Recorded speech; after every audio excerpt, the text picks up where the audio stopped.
So if you imagine a gin cocktail being marketed on Facebook, it might be, I like drinking gin cocktails. But if it's on Twitter, it's, I'm drinking a hashtag gin hot cocktail. Whereas if you're on Instagram, it's, here's a lovely photo of a gin cocktail.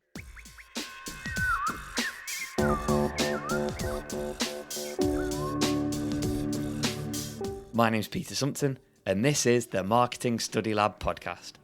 A podcast for those that are thinking, have thought and are doing, or already have a marketing qualification. But there's a little bit of something for everyone, as we cover a whole host of marketing topics. I chat to some amazing guests, each one a superstar in their own niche. And if you have a burning marketing question already, or after this episode, get in touch, we'll chat it through. peter@marketingstudylab.co.uk, or find me on LinkedIn, the link is in the show notes. If you'd like to leave a review on iTunes, this will really help others find this podcast and spread the marketing word. Now let's get on with today's episode.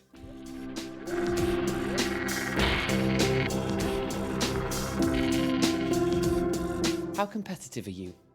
And how important is this in a business sense? Well, it's one of the core components of the 4 C's of marketing communications, and we'll find out a bit more about why it's important later.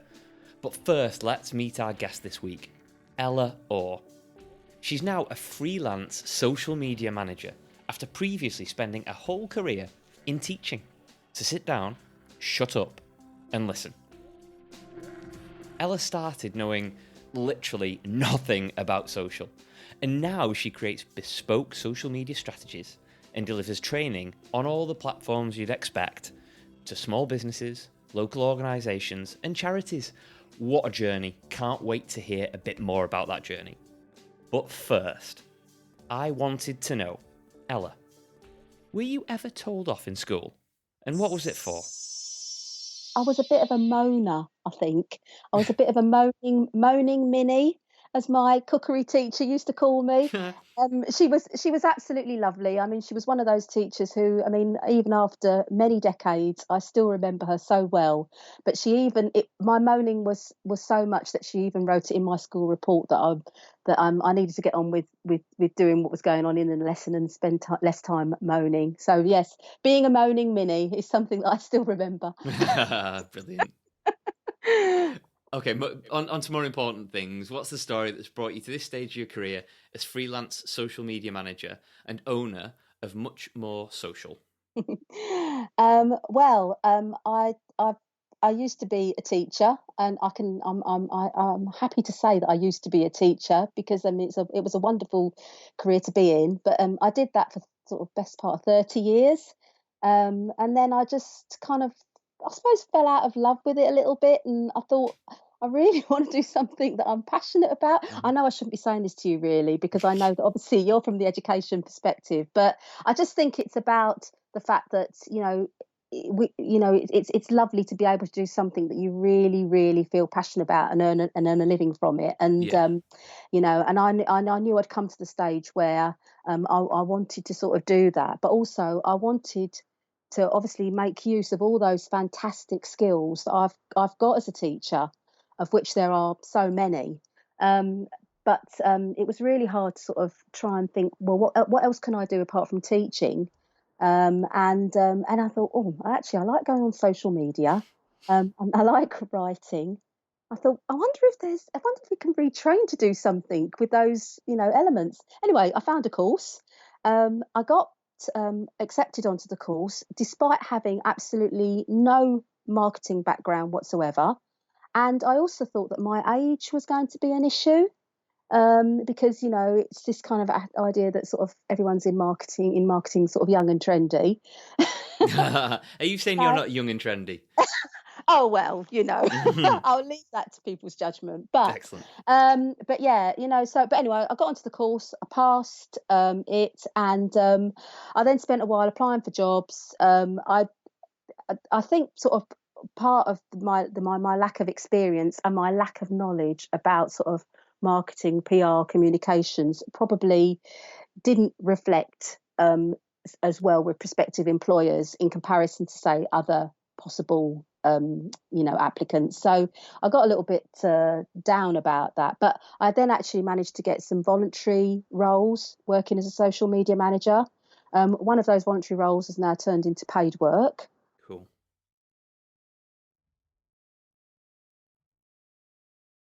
So, I mean, having been a teacher for almost 30 years, I'm now a business owner. And what a journey it's proving to be. And I'm loving it. Excellent. You said you had some down times, if you like, during that transition. Did you ever? You must have felt like giving up, but were you ever close to giving up? Oh, there's an awful lot of navel gazing that goes on when you're, when you're in that situation, especially when you've given up what was, a good career. And I think there was probably a few people who were probably looking at me like I was nuts, why do you want to leave teaching? And you've got this fantastic pension and Yeah. everything else, it's always the pension, isn't it? But I thought,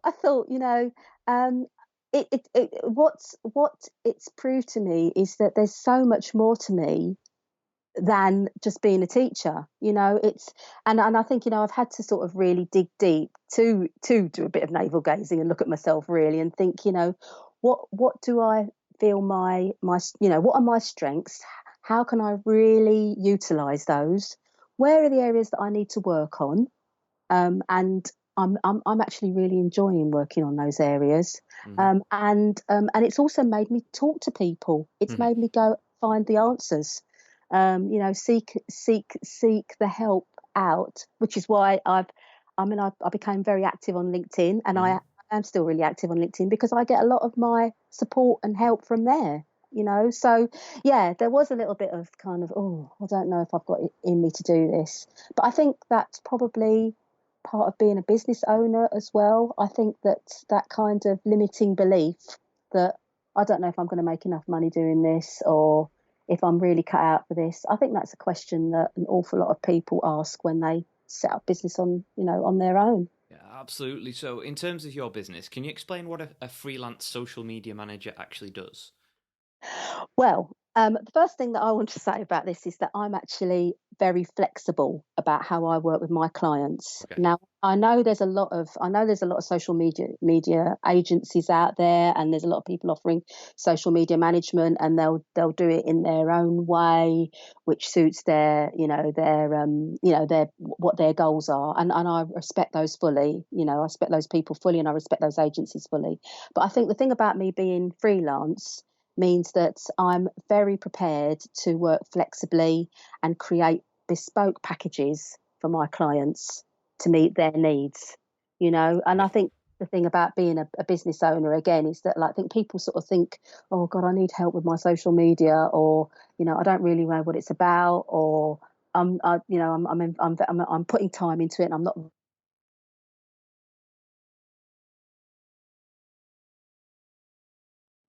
And that's why I like to really talk to people, talk to those prospective clients, and really find out what their pain points are, really find out what it is that they need support with, because they might actually find they know more than they realise. Yeah, absolutely.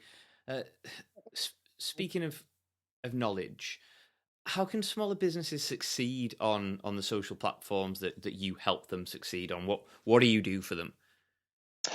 Ah, well, um, first of all, I mean, I'm bound to say this, and I'd say get some training, That's good. because because I think there's so many ways that smaller businesses can find out about how to do social media marketing better.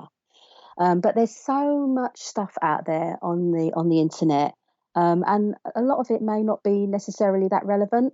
And there's a lot of myths. There's a lot of scaremongering put out there about algorithms, and you should be doing this, and you need to be doing that, and all this kind of thing.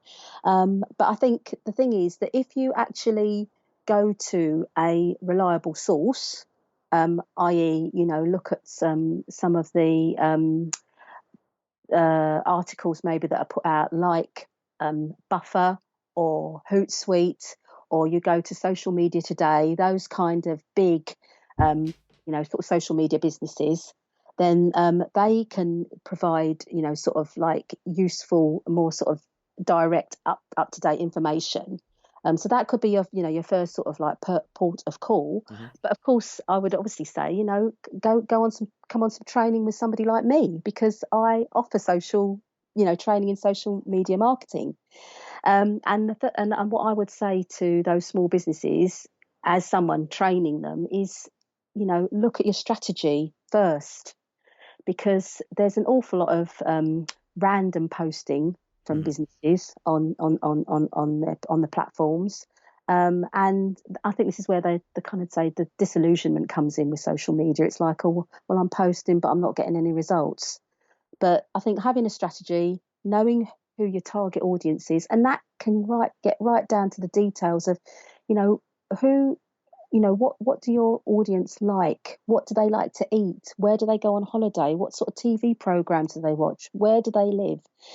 Use all that information to then drive their content on their social media platforms. That would be, a really positive thing to do. And also focus on one platform, because I think there's that feeling that, oh, we need to be on Facebook, we need to be on Mm-hmm. Twitter. But if you actually, as a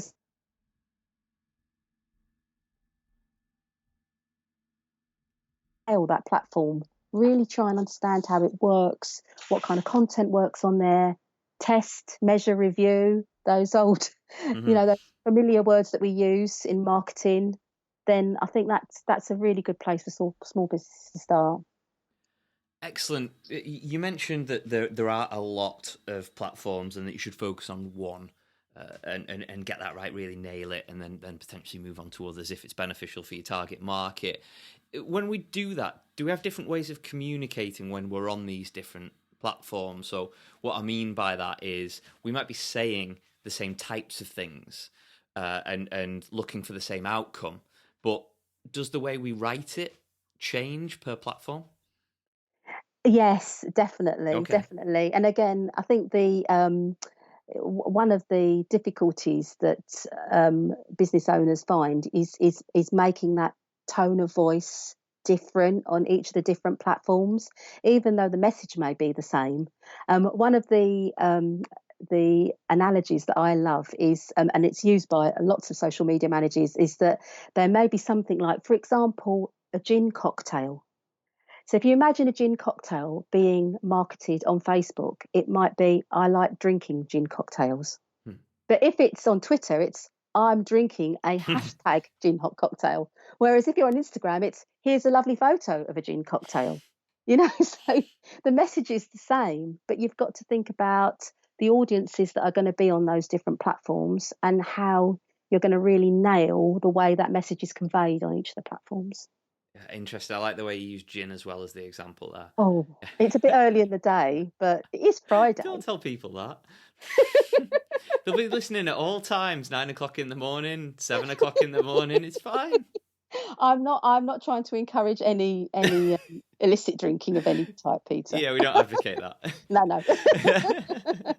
So moving from alcohol onto education, do you think there's a place for social platforms within education? And if so, how can they best be used in that kind of arena?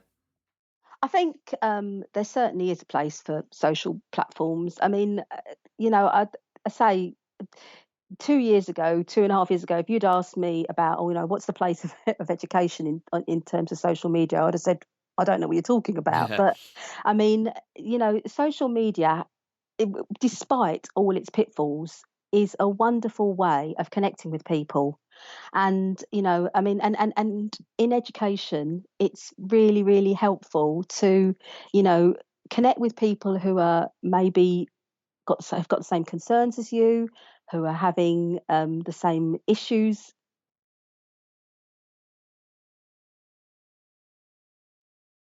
You use those social media platforms to find out about best practice or alternative practices.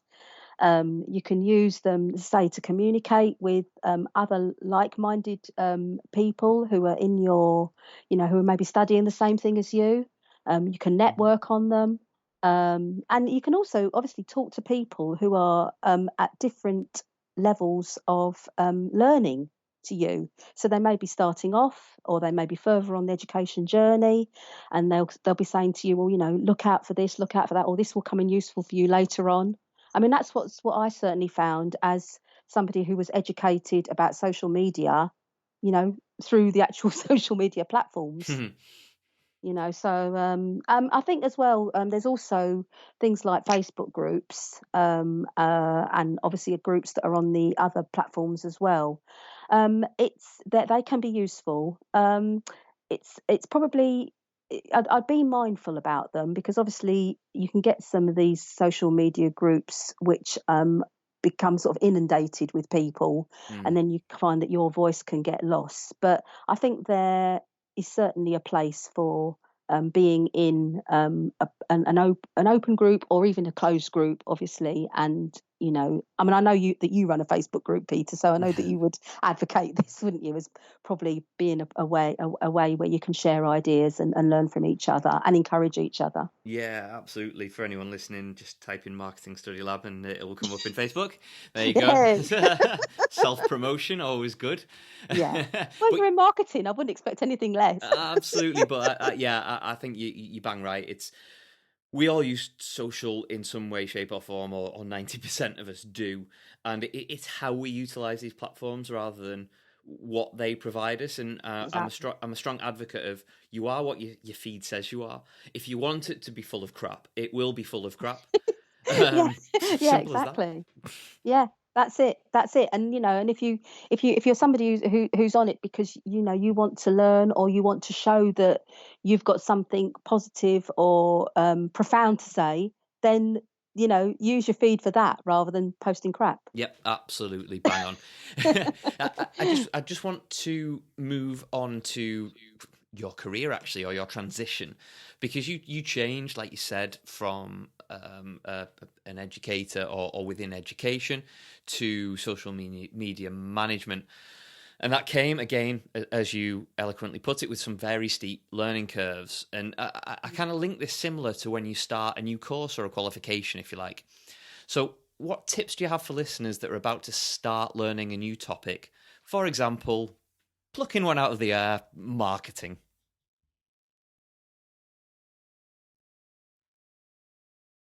Hello? Oh, am I back? Yes, you're back. Okay, where did I get to? Plucking one out of the air, which, and I'm sure it was going to be marketing. Yeah, so let me just finish that again. So, what tips do you have for listeners that are about to start learning a new topic? For example, plucking one out of the air, marketing. Well, I would say make use of all your contacts to begin with. If you're on you're starting learning on a new course, there's going to be lots of other people who are starting that learning with you. So if you can connect with them through social media, then that's a great sort of platform to start off from, because you're all starting from the same place and you'll all bring different things to the table. And obviously, you'll bring with you your previous experiences of, other jobs that you've done, other areas of learning that you've come from, your personal life and so forth. So I would say, really make use of connecting with people and finding people who are on the same wavelength as you, and you certainly will do. Keep an open mind. That's always really helpful when you're learning a new topic. And also, don't try to do everything. Mm-hmm. One task and stick to it and work at it and achieve it before you move on to the next thing. As you can imagine, for me, learning about social media marketing, as I said before, I didn't really have a clue about it before I started training. Mm-hmm. I started doing my own training. And each week we were having things, for want of a better word, thrown at us. Yeah. What happens when you're learning on a course? We're having things, sort of like, well, now you need to learn about this, and now you need to learn about that. So, plan, again, very, very important. I'd say that as a teacher, plan your schedule, plan what you're going to learn each week and what you're going to try to achieve by the end of each week or each 2 week period. And some things will need longer to work on before you sort of say, right, and maybe in a month's time I'll have achieved that. But, set yourself small, achievable goals. Really, really important, because then, and you'll be surprised at how your knowledge is building up. You're filling that knowledge well. Yeah, absolutely. And doing one thing at a time, massively important, because you can get so overwhelmed, particularly when there's 3, 4, 5 questions to look at them all at once. It's just no good. It's no good for anyone. It just doesn't work. Yeah, and I think also the thing is, sort of people plan in different ways. I mean, some people, and again, this comes from my teaching background, some people are visual planners. They like to sort of like draw diagrams, spider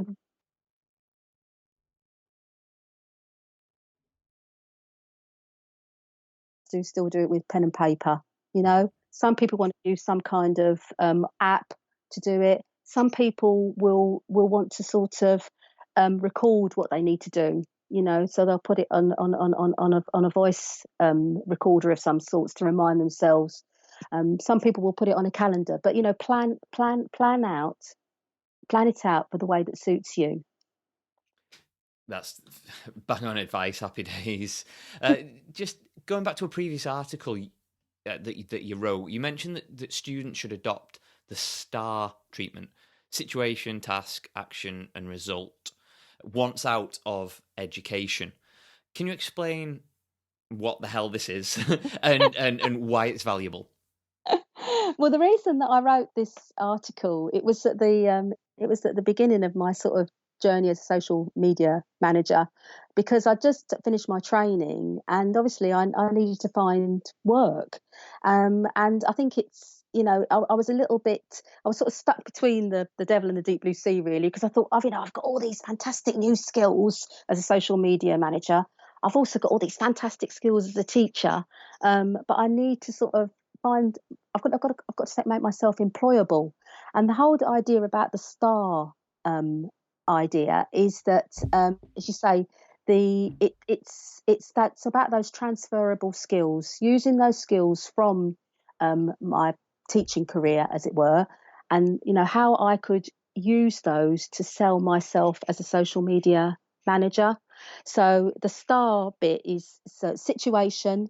If you're being asked a question in an interview, in a job situation, set the stage for the story by sharing a context around the situation. So this is what happened to me in my teaching role and how I can transfer it to the social media marketing role. Mm-hmm. Describe what my responsibility was. That's the task part, the T part. So this is what I did as the teacher, and then how you would transfer that into how you would put that into the context of the social media management role. What action I took when I was in that situation, overcoming that challenge, and then what the result was. Mm-hmm. So all of those skills that I had in STAR as a teacher, I can then demonstrate how I would apply that as a social media manager, even though I've not actually got any experience at that time. I hadn't got any experience as a social media manager, paid experience, know. So I hope I've explained that reasonably clearly. Yeah, absolutely. Because I mean,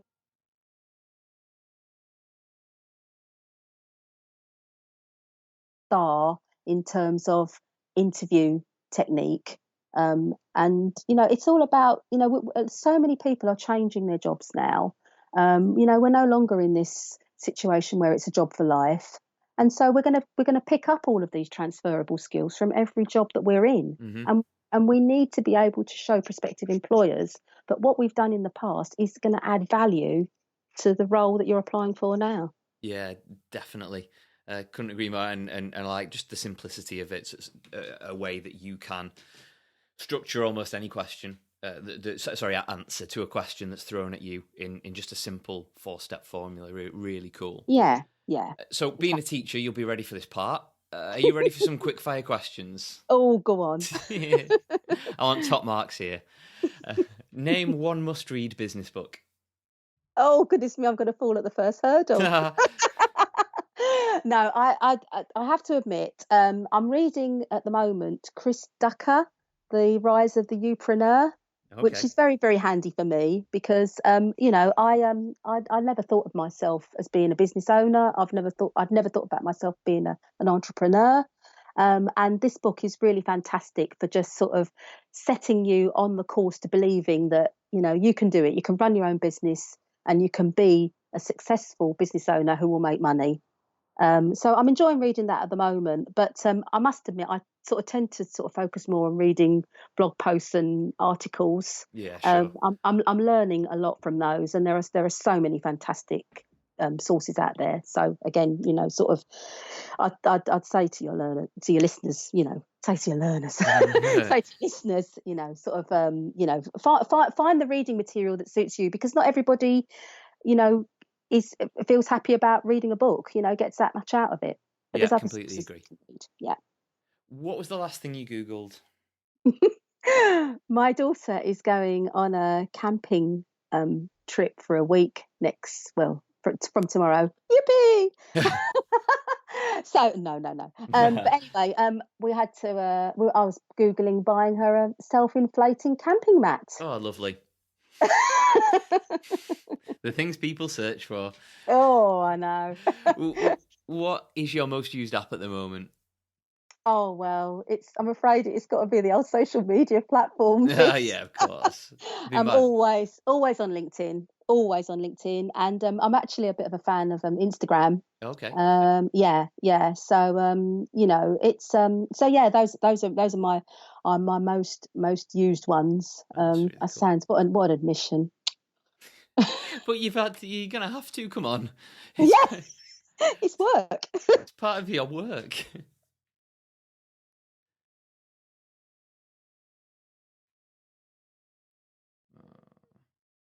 Oh, Hello. you there? Yeah. Yeah, cool. Okay, if that's fine, I got what I needed to there. Next question. What would be your one tip for people who are studying at the moment? Um, it goes back to the question that you asked me earlier in a way, Peter. It's about just don't try to do everything. Just focus on one thing. Focus on the thing that you're learning.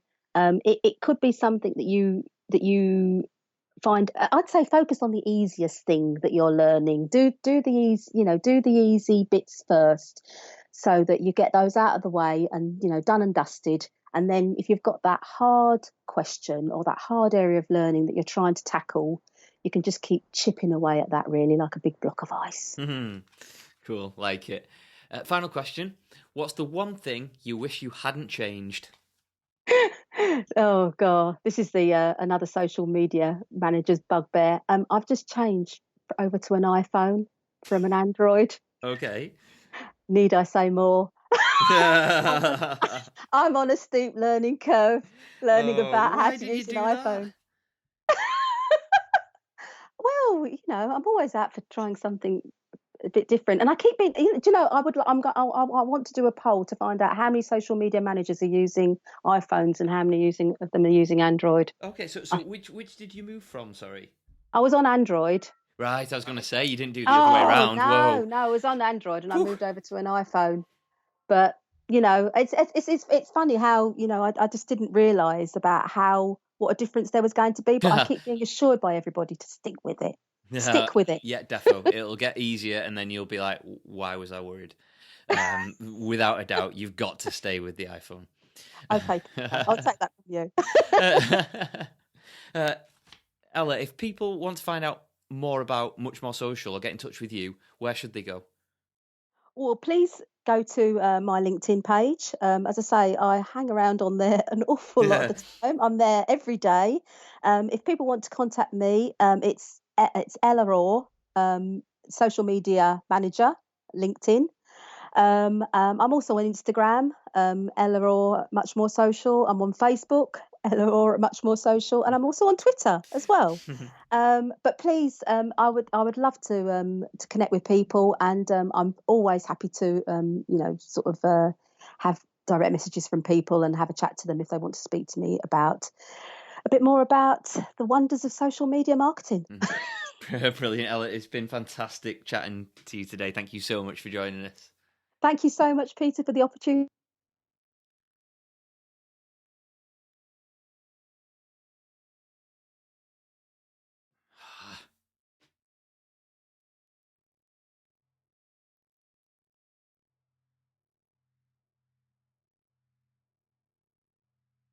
Come on. Oh, you there? Yep. Hello? Hello. So, can I say that bit again? Say that again. Yeah, okay. Ella, it's been an absolute pleasure having you on today. Thank you so much for joining us. Thank you, Peter. It's been wonderful. I've really enjoyed the opportunity to talk about everything to do with social media marketing.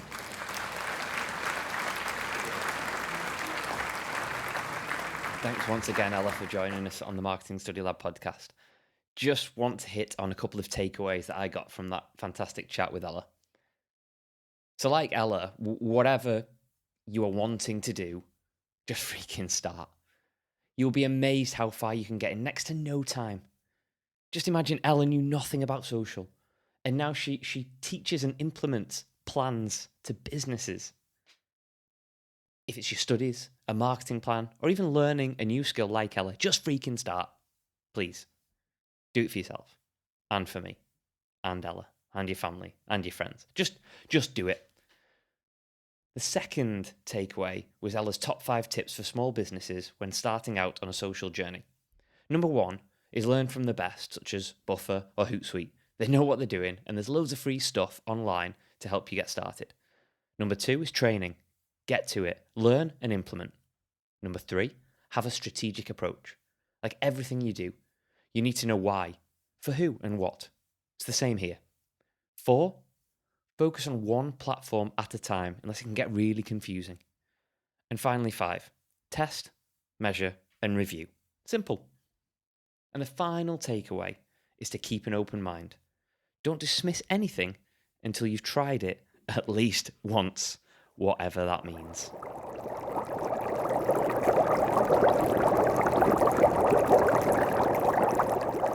And finally this week is our top tip, as we start to look at the 4 C's of marketing communications, starting with competitiveness. Now, some of us have competitiveness more than others, but for a business, it's hugely important when it comes to your comms. When we discuss competitiveness, what we mean is our competitive advantage against our competition, what gives us the edge, if you like.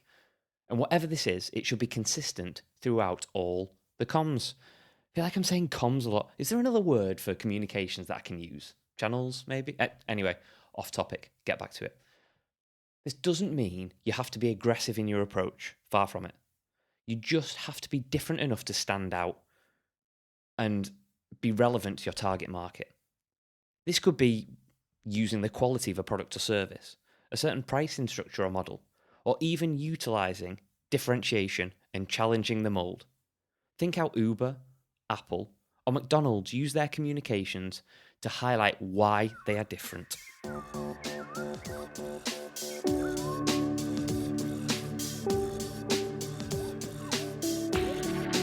Thank you so much for joining us today on Marketing Study Lab. It really means the world that you're listening to this out there. And hopefully I've provided you some value. If you're looking to know more about what Marketing Study Lab does and is about, go to marketingstudylab.co.uk or get in touch with me personally, LinkedIn, Facebook, Twitter, or feel free to email me at peter@marketingstudylab.co.uk. Happy marketing.